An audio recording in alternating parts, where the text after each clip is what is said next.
Hello and welcome to Idea TV News Update. I am Mary Ojumajo. We begin with the headlines. Ghana deports 3 Israelis in retaliation over deportation. 8 UNIJOS students killed in early morning road crash. Benin COUP leader flees to neighboring country. Imo State hosts Global Economic Summit, attracts world leaders. Away from Africa, why the US is leading the push to comb ASYLUM rights under the European Convention on Human Rights. In health, Senator donates relief materials for IDPs, supports rural hospitals in Kaduna. In business, African Energy Business School launches open applications for March 2026 cohorts. And finally in sports, OSIMHEN named GQ Sportsman of the Year in Turkey. Now the news in full. The Ghanaian government has deported 3 Israeli nationals in response to what is described as the ill treatment of Ghana travelers at Israel's Ben Gurion airport. The Ministry of Foreign Affairs said the deportation was a retaliatory measure after 7 Ghanaians, including 4 members of a parliamentary delegation attending a cybersecurity conference in Tel Aviv, were detained and subjected to inhumane treatment on 7th December. The Ghanaians were released only after then 5 hours of diplomatic intervention. Ghana dismisses Israel's claim that the deportation were due to alleged non-cooperation by its embassy, insisting its mission complied fully with international laws. Officials from the Israeli embassy in Accra were summoned to discuss the incident. The Ghanaian government stressed its commitment to protecting the dignity of its nationals and maintaining cordial relationship with friendly countries, while noting that the both governments have agreed to resolve the matter amicably. In another news, 8 students of the University of Jos, UNIJOS, tragically lost their lives in a road accident early Thursday morning on the Jos-Sahara Road. Several others were injured. The students were returning from a National Association of Plateau State Students, NAPAS, organized event around 2 a.m. where their bus was rear-ended by a trailer, causing it to run off the road and crash into an electric pole. Among the deceased was Duncan Michael, president of UNIJOS NAPAS chapter. Peter Longson, public education officer of the Federal Road Safety Corps, FRSC, in Plateau State, confirmed that 7 students died at the scene while others succumbed to injuries at the hospital. 3 other students sustained injuries and are receiving medical treatment. All victims are male. The incident has sparked an outpour of tributes on social media. NAPAS Lafayette chapter extended condolence to the family of the victims and the UNIJOS community. Pascal Tiga, the army officer who led the failed coup in the Republic of Benin, has fled to Togo following the unsuccessful attempt to oust President Patrice Talon. The Beninese government confirmed it's aware of Tigra's location and plans to submit a formal extradition request to Togo. Reports suggested he might have later moved to Burkina Faso, although this could not be independently verified. The coup attempt, carried out by a group called itself the Military Committee for Refoundation (CMR), saw soldiers appear on state television last Sunday declaring President Talon removed from office. Gunfire was reported at Kamguza, near the president's official residence. The coup was swiftly thwarted by loyal Beninese troops with support from French special forces deployed from Abidjan and the Nigerian army, acting at the request of President Talon. ECHR commanded the coup, describing it as a subversion of constitutional order. Benin had earlier declared Pascal Tigra, along with two other soldiers wanted for their involvement in the plot. Moving forward, Imo State recently hosted a high-profile economic summit, drawing world leaders, investors, and regional stakeholders to the state capital. Speaking on the significance of the event, Honorable Herring Nwawuba praised Governor Hope Uzodinma for bringing the world to Imo, describing the summit as a major milestone for the Southeast region. The summit featured former UN Secretary-General Ben Ki-moon, former British Prime Minister Boris Johnson, Nigeria's Vice President Kashim Shettima, Africa's industrialist Aliko Dangote, and several state governors. Observers said that this reflects Uzodinma's growing national and international stature, reinforced by its appointment and Southeast Renewed Hope Ambassador by President Bola Tinubu. Nwawuba highlighted the governor's second-term focus on infrastructure and energy, including expanded road networks and efforts towards 24 hours electricity in key economic zones. Analysts note that this initiative could position Imo as a competitive hub for manufacturing, logistics, and technology in the southeast. The summit also set a strong signal to multinational partners, donor agencies, and private investors that Imo State is open for business, with the participation of figures like Dangote underlining concrete investment prospects. According to Nwawuba, Uzodinma's leadership is helping restore the Southeast influence in Nigeria political and economic landscape while leaving a legacy that extends beyond its tenure. We'll go on a quick break now. The news continues when we return. Number 10, advanced cybersecurity with AI and quantum resistance. Cyber threats are growing as fast as the technology protecting against them. In 2023, the U.S. saw over 3,200 reported ransomware incidents, according to the FBI's IC3 report, a 74% increase from the year before. AI-driven cybersecurity tools are now being trained to spot anomalies in real time, identifying breaches before they spread. At the same time, researchers are developing quantum-resistant encryption. The U.S. National Institute of Standards and Technology, NIST, has already selected new post-quantum cryptographic algorithms, preparing for a world where quantum computers could break today's encryption in seconds.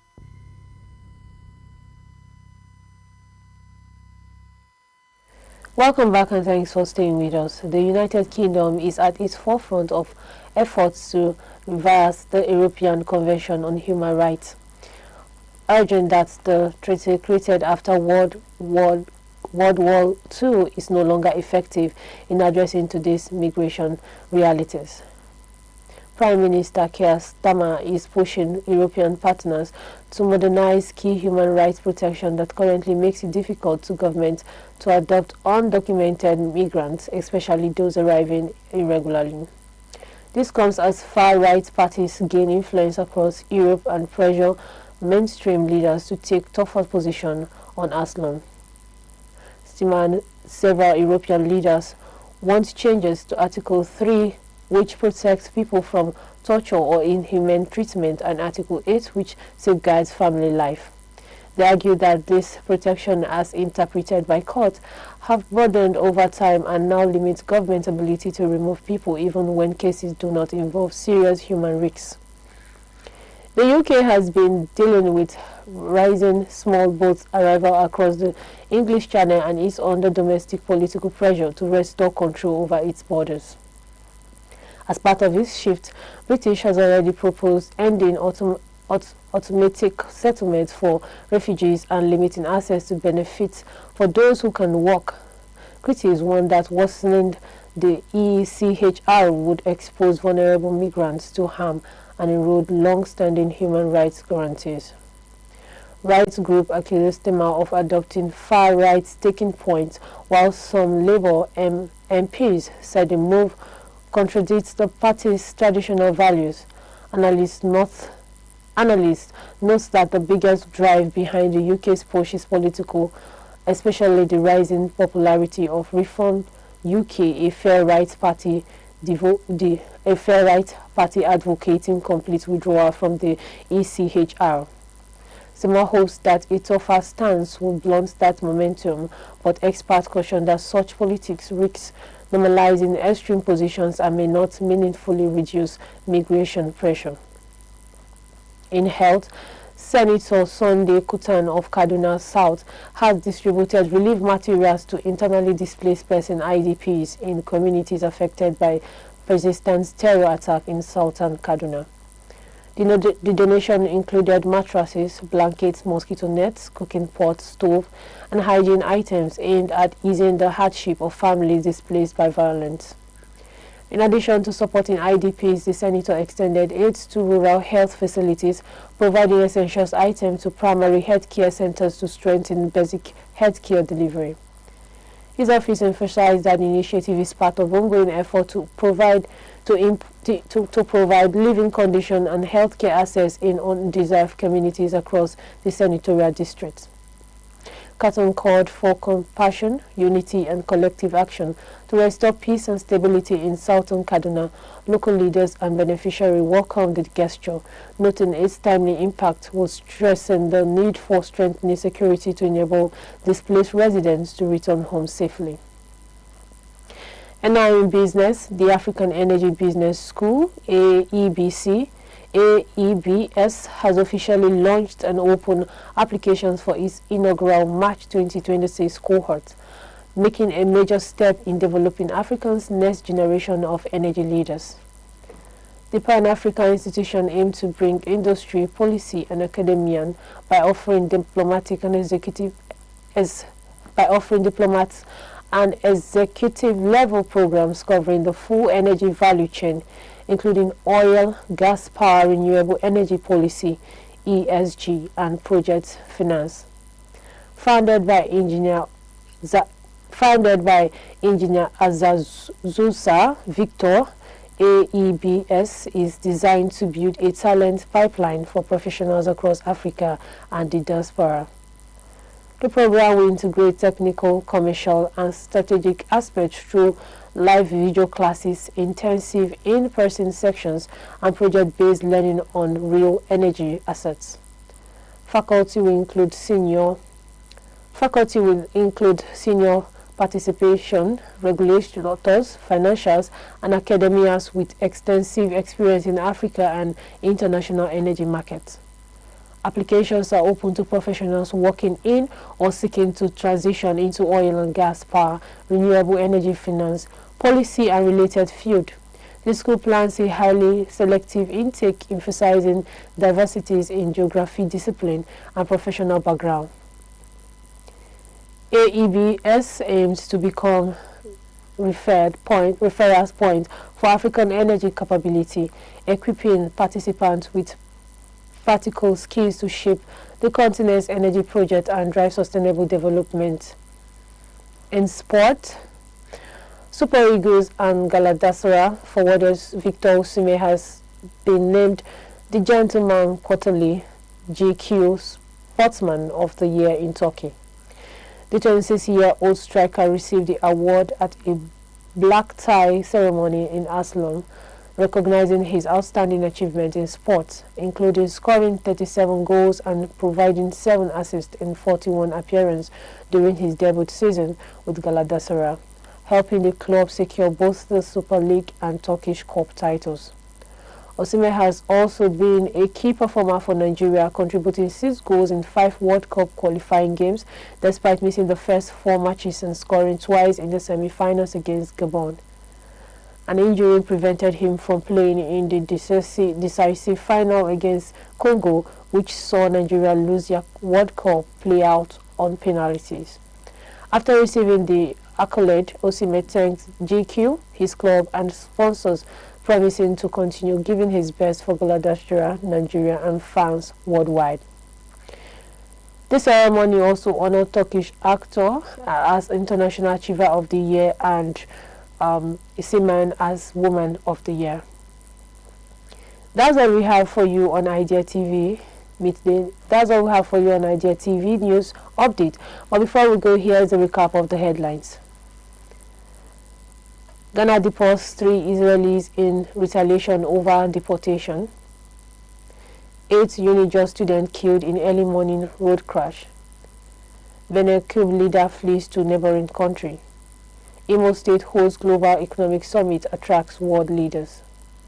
And away from Africa, while the UK is leading the push to curb ASYLUM rights under the European Convention on Human Rights. In health, Senator donates relief materials for IDPs.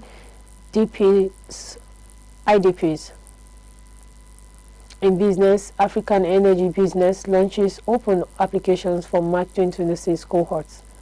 And finally, in sport, OSIMHEN named GQ Sportsman of the Year in Turkey. Do not forget to follow us across all our social media platforms at IDEA Television. I am Mary Ojumajo. Thanks for watching.